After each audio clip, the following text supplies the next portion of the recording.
Pas-de-Calais. L'information Des associations. Bonjour à tous et bienvenue sur la chaîne virtuelle de l'AAE du Pas-de-Calais. Dans notre dernière newsletter, l'AAE évoque l'organisation de l'Assemblée Générale, particulièrement dans cette période de Covid-19. L'Assemblée Générale est un moment important dans la vie associative et Fred, le président de l'AAE, est justement en train d'y travailler. Oui, tu as raison Nicolas, l'Assemblée Générale c'est un moment particulièrement important de l'association.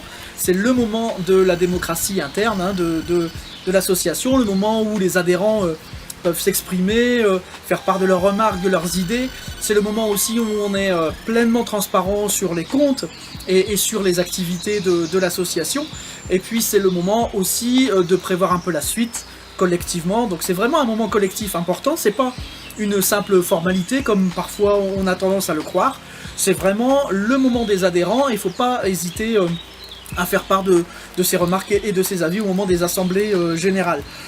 Juste avant que vous ne me dérangiez, j'avais justement les comptes sous les yeux, les comptes que notre trésorier François venait de me faire parvenir. J'étudiais ça de très près en vue de l'Assemblée Générale et je vais passer après un petit coup de fil à Tina, qui est notre secrétaire générale, qui doit être en train de préparer notre rapport moral.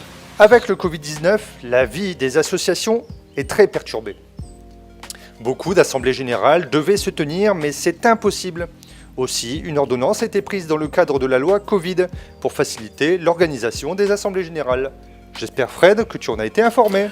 Oui, Nicolas, nous avons pris note effectivement de cette ordonnance du gouvernement liée à la crise sanitaire du Covid-19. Une ordonnance qui permet effectivement de décaler dans le temps l'Assemblée Générale, d'avoir 3 mois supplémentaires pour la mener. Donc habituellement, une association clôturant ses comptes au 31 décembre de l'année a donc ces 6 mois, a donc jusque fin juin pour pouvoir mener à bien son Assemblée Générale. C'est généralement ce que nous faisons à l'AAE avec une assemblée générale qui se déroule toujours en mai ou en juin.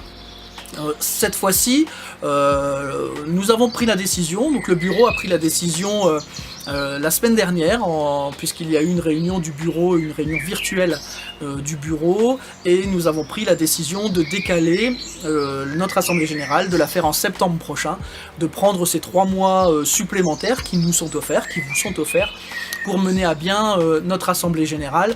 Nous souhaitons une belle assemblée générale, comme d'habitude, et nous prévoyons d'ailleurs pas mal de surprises. Il y avait une autre possibilité qui nous était offerte et qui vous est offerte, qui est de mener l'Assemblée Générale de manière un peu distancielle, de mettre un peu des écarts entre les adhérents, de la distance.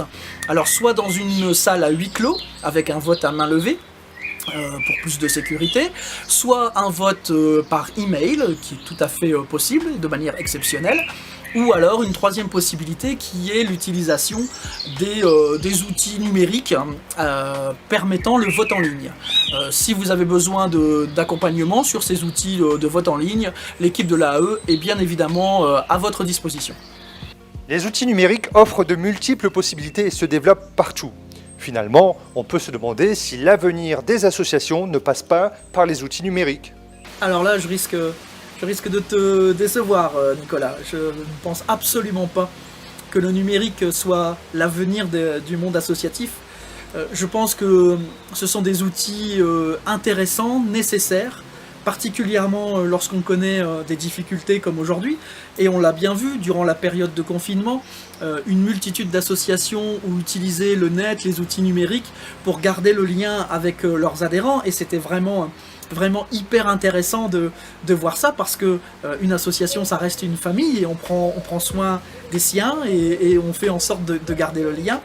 Intéressant aussi pour garder le lien avec les membres du bureau, du conseil d'administration, parce que même lorsqu'on est président, de prendre des décisions forcément difficiles dans un contexte particulier, c'est toujours mieux de pouvoir engager le dialogue et avoir l'avis des autres membres du conseil d'administration, du bureau, pour prendre les bonnes décisions et pas être seul face à ces difficultés.